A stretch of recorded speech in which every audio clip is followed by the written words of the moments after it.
Hi guys! Happy Monday morning here in Bulacan! Diba? Ang alive-alive ko ngayon guys.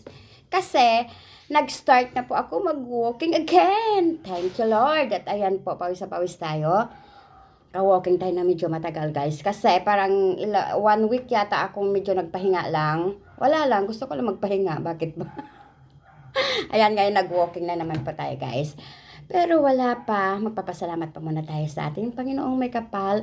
Lord, maraming salamat po sa new life. Maraming salamat po sa gagawing pag-iingat sa amin sa araw na ito.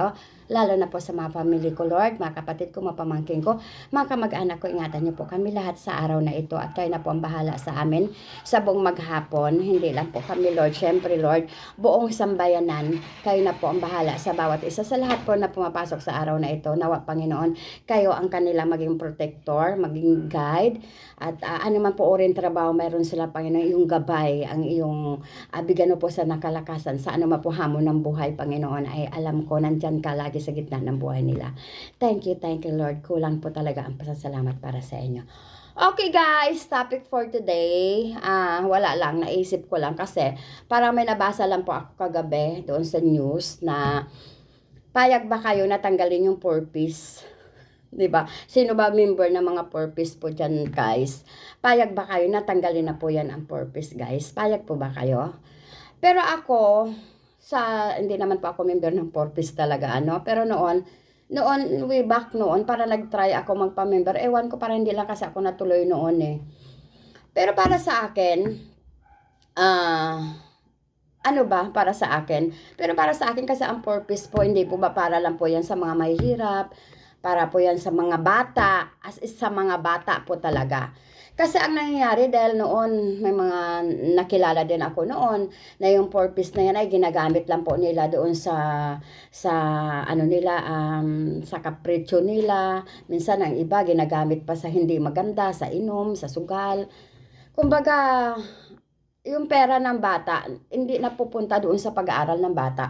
Parang napupunta ito sa magulang. As is, hindi naman po lahat ha. Hindi naman po lahat. Pero meron talaga na napupunta lang po ito sa pambayad ng utang. Hindi talaga doon sa pag-aaral ng bata.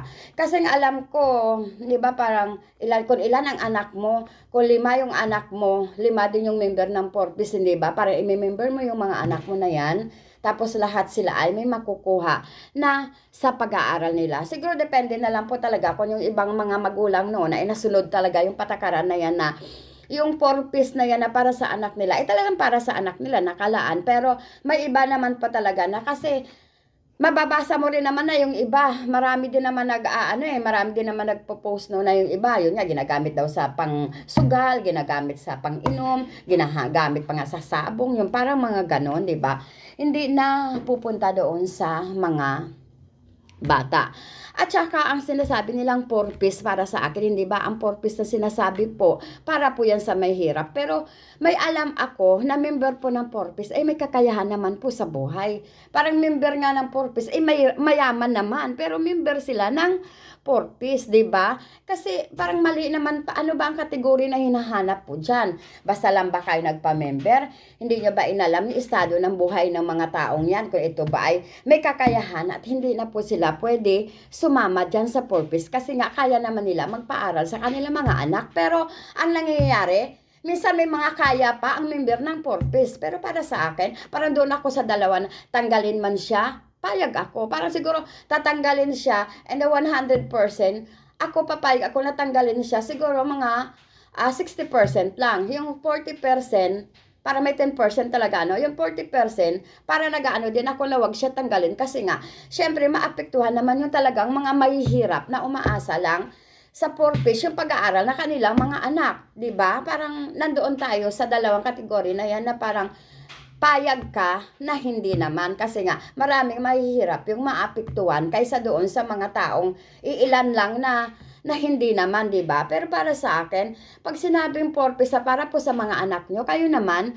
ilaan nyo po yan sa pag-aaral ng mga anak nyo. Kasi para po yun sa kanila. Kasi ang alam ko pag 18 na yata, may age limit naman yata yan. Kasi pag 18 na yata, parang may stop po ba? Kung yung anak mo, pag gano'n na yung edad, may stop po ba yung pagbibigay ng purpose sa kanya?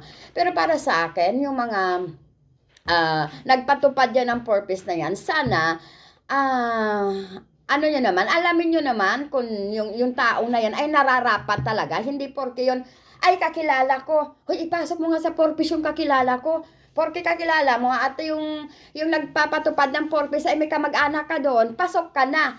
Kahit yung family mo, kahit na alam mo sa sarili mo na may kakayahan ka, porke kilala mo lang yung nagbibigay ng mga application ng purpose, o pasok ka na kasi nga malakas ka doon. Hindi po ganon. Dapat maging totoo po tayo. Wala ka mag-anak kasi syempre kung sino pang nagpapatupad na yan, alamin nyo, salain nyo kung talaga ito ay karapat-dapat. Hindi yung porke malakas kayo doon sa nakaupo o namamahala ng purpose, ay pasok na po tayo. Hindi po ganon, di ba guys? Ewan ko lang guys kung anong mga pinagsasabi ko. Pero para sa akin, doon sa 100% natanggalin yung purpose, 60% po ako payag natatanggalin. Pero 40% pa rin po na hindi po. Dahil syempre, maraming bata din po maapektuhan na umaasa lang po talaga sa purpose. Yun lang guys, ewan ko lang po sa inyo. Thank you guys at ako'y kakain na ng pandesal at ako ay magiinom na ng aking coffee at mayroon tayong mulberry. Ingat po tayo sa maghapon. Yung mga kasis ko dyan, mega shoutout sa inyo. Ingat po kayo sa maghapon dyan ha. I love you all.